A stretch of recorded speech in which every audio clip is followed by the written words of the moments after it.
Hello, everyone, and welcome to this episode of The Path to 1 Million. My name is Cliff Duvenois, and this is episode 40 of this series. And I have to admit, I'm thoroughly enjoying these. I didn't know how I would react when I started doing these, but you know what? Commitment to do it every single day works just well. So, anyways, I wanted to share something with you last night. I was driving on my way home. And typically when I'm driving, I sit at any number of red lights for a few minutes anyways, and I stare out the window and my brain starts to wander. And the first thing I start thinking about is my free PDF that I give away for my LinkedIn project. And the PDF literally is like the first thing that that people can get for free on there. And I worked really hard to make sure that I added all kinds of valuable content to it. I'll talk a little bit more about this tomorrow. But the question that I asked myself when I was sitting at the light was very simple.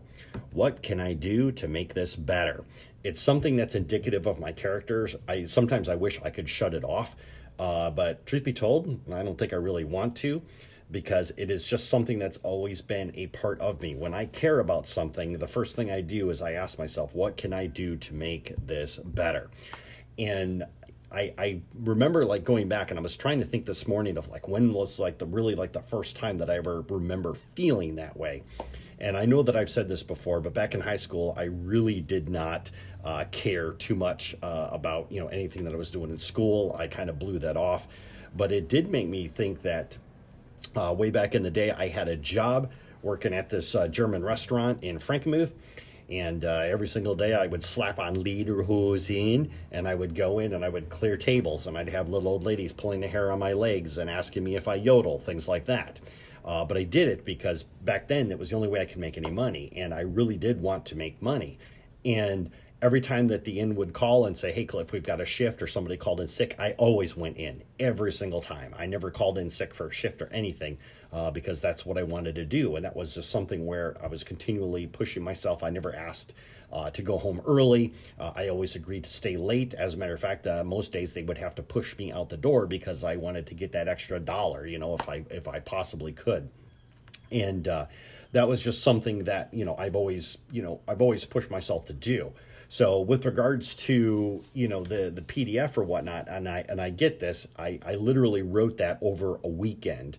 As far as like, the whole content that's putting it in there. I didn't expect it to be perfect. That was not my goal. That was not my objective. It was just to get something that was out there. But, the one thing that I do recognize is that, obviously perfect is the enemy of done. Confucius once said, better a diamond with a flaw than a pebble without.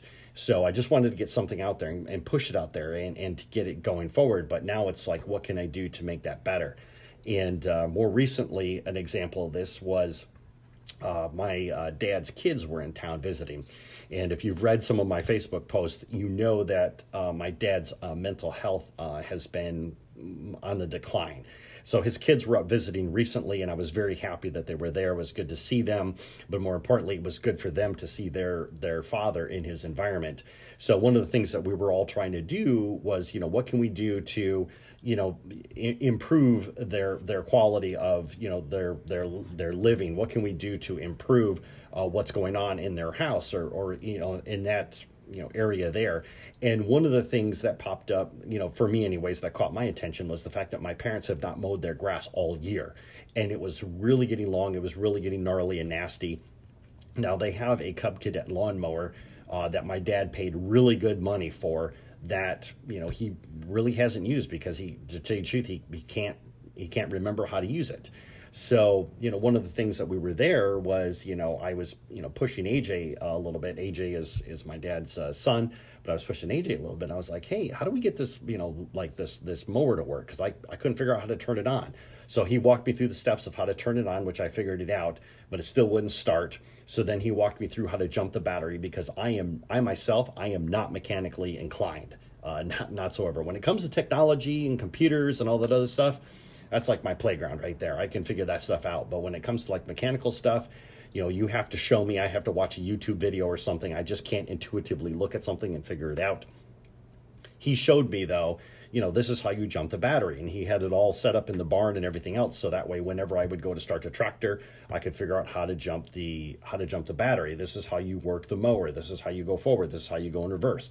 And then every single time that he would stop showing me something, I would say, okay, great. I would do it myself to make sure that I learned how to do it. And then I would push him to do something else, because, you got to take advantage of people's times when you can. So my whole goal was to make sure that when I left, that when it came to my parents' house, that it was in better condition than when I found it, and, for me anyways, it was, just taking time out of my day to go in to make sure that the grass was cut and, made sure that the weeds were whacked and everything else. But it's just one of those things where, it's just something indicative of my nature is to push myself. And if I can, to push others, because usually people will always put forth effort to a certain point and then they will stop.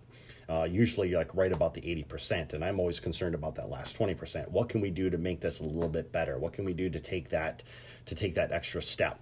And so anyways, that was just something that ran across my mind when I was thinking about today's topic.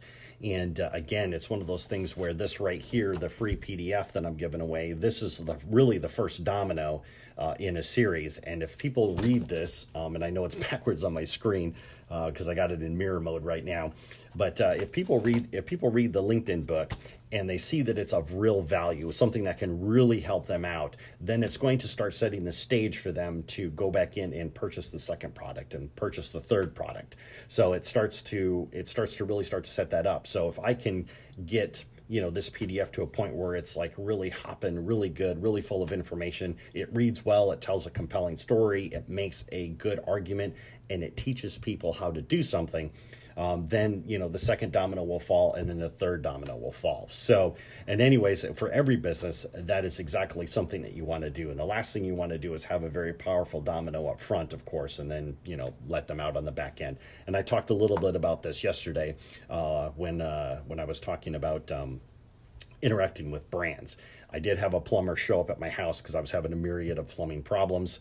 And as he was there, I was sharing with him like some of the other problems that I was having too, that I thought I could figure out how to fix on my own. But I was more focused on him fixing the major problems and getting out, because plumbers always charge by the hour. And the entire time he was there, he just said, "Oh no, I'll fix this for you free of charge. I'll fix this for you free of charge. I'll fix this for you free of charge." Yeah, everything that I could think of as far as a plumbing problem goes, he fixed it, and he didn't charge me for it. And I was blown away. I'm like, wow, this guy's customer service is awesome. And before he walked out the door, he says to me, "Oh, if you would, just make sure you leave a review for us on Yelp." And I said, "Hey, that's no problem." So I go on Yelp, and I'm like, this guy is the best thing since Jesus Christ, best thing since sliced bread. You need to hire him. You need to name your kids after him. Just gave him this like rave review. And then when I called him up a second time to come over and do some work, all that freebie stuff went away. All that extra goodness stuff went away. And I was actually disappointed on the second time he came out. I mean, don't get me wrong, his crew did absolutely stellar work. But as far as doing all this other stuff and everything, it kind of petered out. And it occurred to me that the reason why he did all those good things was just because he wanted the good Yelp review, which his company had like 500 five-star reviews. So he's really good at that lead in, but after that, it kind of petered out. So I'll talk about that another time. But that's why it's more important to make sure that you set up that first domino, so that way people will actually come back and do other good things. And the only way you're going to get there is by pushing yourself. Never settle, never saying to yourself that, oh, this is just, it's good enough for now. It's always a matter of going in and tweaking and improving and see what you can do to make your product or your service better, whether you own a company or whether you're, an employee or whatever it is. What skill set can you add to your repertoire that's going to make you more valuable to somebody, whether that's, a potential client, whether that's a future employer, whatever that might be. Anyways, I just wanted to share some of the thoughts that I had with you. Thank you so much for tuning in this morning. I'm actually really digging this dedicated time every single day of broadcasting in, so I will be back again tomorrow with another update. I hope you guys have a fantastic day. I will see you then.